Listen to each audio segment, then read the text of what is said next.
Ito mga kababayan ito yung nakikita kong dahilan kung bakit itong si Eden Santos, isang matinik, isang magaling na reporter ng NET 25 ay gustong tanggalin ng PCO bilang membro ng Malacanang Police Corps.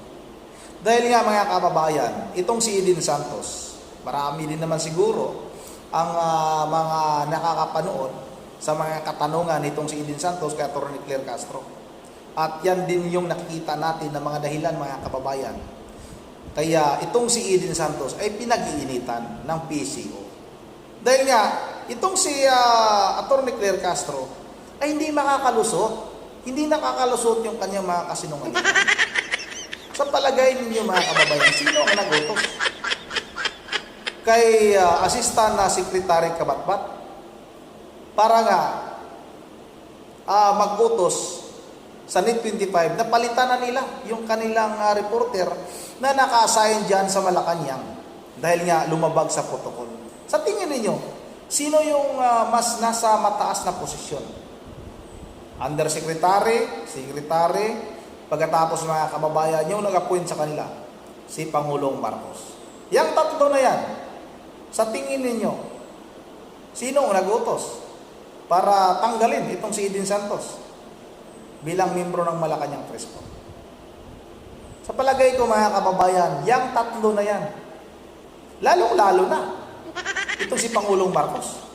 Dahil nga, yung kanyang inuutos kay Atty. Claire Castro, siyempre mga kababayan, kung ano yung sinasabi ni Atty. Claire Castro sa harap ng kamera sa ginagawa niyang press conference, ay nagmula yan kay Pangulong Marcos. Parang si Atty. Claire Castro kasi mga kababayan, ang bibig ni Pangulong Marcos.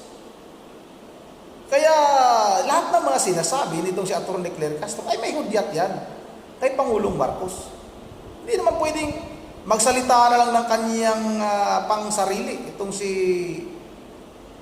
Atty. Claire Castro mga kababayan kung walang hindi binabasbasan ni Pangulong Marcos. Kaya hindi nalalayo na itong si Pangulong Marcos ang nag-utos na tanggalin nyo na yan.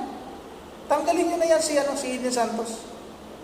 Kasi nga, lahat ng inutos mo dyan kay Atty. Claire Castro na magsinungaling, wala nakalusot. Lagi tayong napapahiya sa taong bayan dahil sa reporter na yan. Alisin nyo na yan. Ganon mga kababayan. Yan yung aking paniniwala. Yan yung aking opinion. Ito na, sabay-sabay natin itong panoorin. So far po wala pa kayong na-verify na masabi na ito talaga ay nagpapakalat ng fake news, troll army po itong mga ito? Wala pa po in particular, pero inaaral na po namin, kaya po yung mga ibang mga sinasabi nating fake news ay atin pong sinasagot hanggat sa makakaya natin. So hindi naman din po kayo kabilang doon sa mga masasabing nagpapakalat din ng fake news since wala naman po palang mga verified batayan yung inyong mga sinasabi. Yung mahirap Kasi, pag halimbawa mga kababayan, mula sa ADDS, yung mga sinasabi, kaagad-agad, ang bilis nilang magsabi, fake news yan! Fake news yan! Pero pag mula kay Atty. Claire Castro, kahit fake news, ipinaglalaban nila na tama. Tingnan nyo. Hindi ba talaga mairita itong PCO kay Eden Santos mga kababayan? Ito pa. Ito yung talagang pinakabago. Ito, panoorin natin ito. Mas pinaigting pa ng administrasyon ni Pangulong Ferdinand R. Marcos Jr. ang operasyon laban sa iligal na droga. Sa datos ng Philippine Drug Enforcement Agency o PDEA, mula July 2022 hanggang May 2025, umabot na sa 62.17 billion pesos na halaga ng dangerous drugs ang nakumpiska ng ahensya.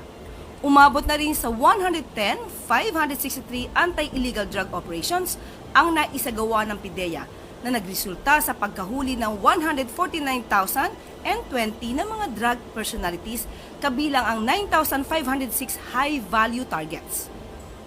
Mula July 1, 2022 hanggang... Sa mga binabanggit ni Atty. Claire Castro, napakadaming tao niyan mga kababayan. Pero na isa, wala tayong nakikita. Wala man lang tayong nakita na iniharap nila sa media na ito yung isang drug lord ito, na-aresto namin. doon sa kaniyang paggawaan ng droga. Walang ganun. May napapanood ba kayo na ganyan, mga kababayan? Katulad dati ni dating Pangulong Duterte. Talagang inihaharap nila sa media na ito si ano, ito yung sindikato na ito. Ngayon, puro kwento lang. Wala naman tayo nakikita. Maniniwala ba tayo sa puro kwento? Tapos wala namang kwenta? O ito, patuloy natin. Noong May 31, 2025, umabot na sa 4,027 barangays ang naideklarang cleared sa illegal drugs. Ito ay sa ilalim ng Barangay Drug Clearing Program. Nakapagsampa na rin ang PIDEA at iba Barangay pang law clearing. enforcement agencies ng kaso laban sa 141,827 drug suspects, kung saan 53,939 sa mga kasong ito ay naresolba at ang 47,438 ang nahatulan. Alinsunod na rin sa direktiba ng Pangulo na palakasin ang drug demand reduction activities upang malayo ang taong bayan sa illegal na droga. Umabot na rin sa 9,713 drug offenders ang nakakumpleto ng reformation process, habang 2,761 naman ang nabigyan ng hanapbuhay. Umabot na rin sa 607 balay Ang sarap ng buhay ng mga drug addict, mga kababayan. Bibigyan pa ng hanap buhay. O katulad nung lumusot sa sa Imburnal. Saan lugar ba yun? Makati ba yun? Yung babae na lumusot sa Imburnal at aminado naman na talagang gumagamit siya ng droga. Binigyan ng puhunan. Binigyan ng puhunan daw para magkaroon ng maliit na tindahan. O sa tingin ninyo, ipupuhunan ba niya yon sa maliit na tindahan? Baka maliit ang tindahan ng shabu. Baka ganun, mga kababayan. At ang ganda ng buhay, ha? Pag ganun ang gagawin ng ating pamahalaan, pag ikaw isang drogista, tapos bibigyan ka pa ng pangkabuhayan. Kaya marami ang gusto na maging addict, mga kababayan, dahil sa gobyerno na ito. silangan reformation centers ang naipatayo sa ilalim ng Marcos administration.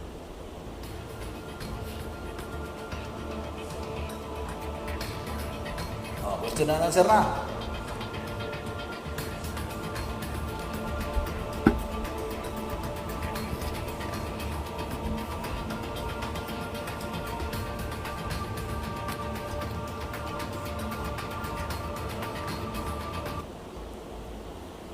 At maaari na po tayong tumanggap na inyong mga katanungan.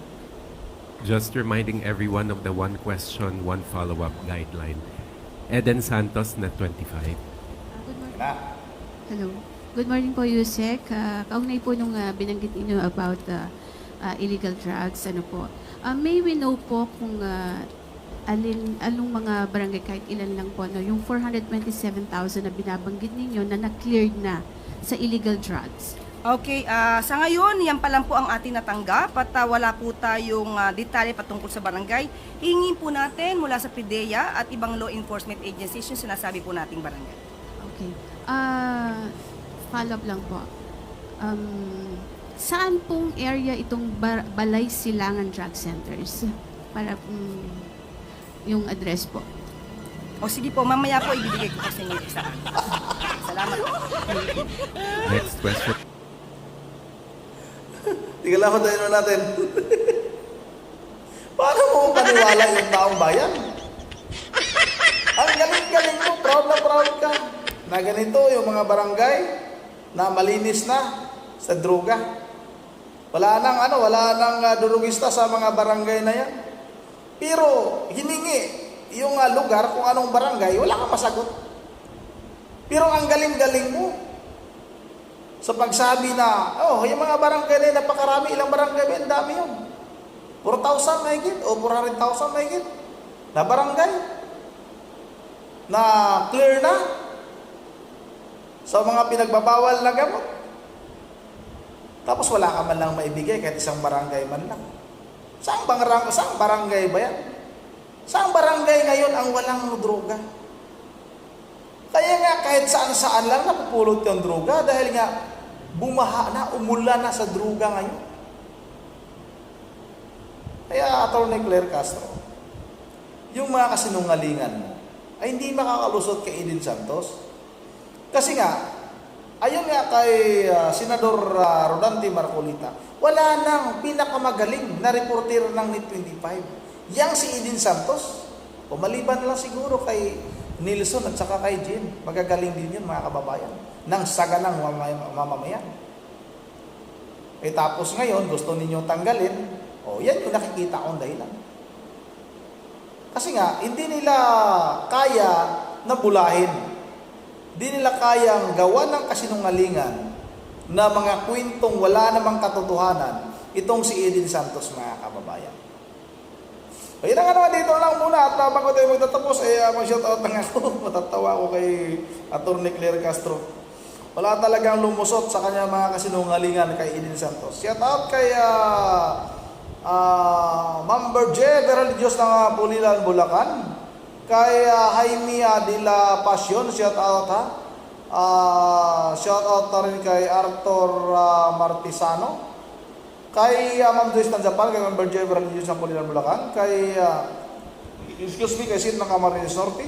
Kay E.J. Perir. Kay Almadi Lacumar, shout out kay Imelda Paspa, kay Lia Cloribel, shout out na rin kay Freddy, shout out na rin kay Aurelia Mendoza at kay Dayo Damang. At kay, nawala na yung internet natin, kay Irnio Peruwilo. Yun ang naman dito lang muna. At once again, this is Ronde TV mo. Ingat nila lahat. God save the Philippines.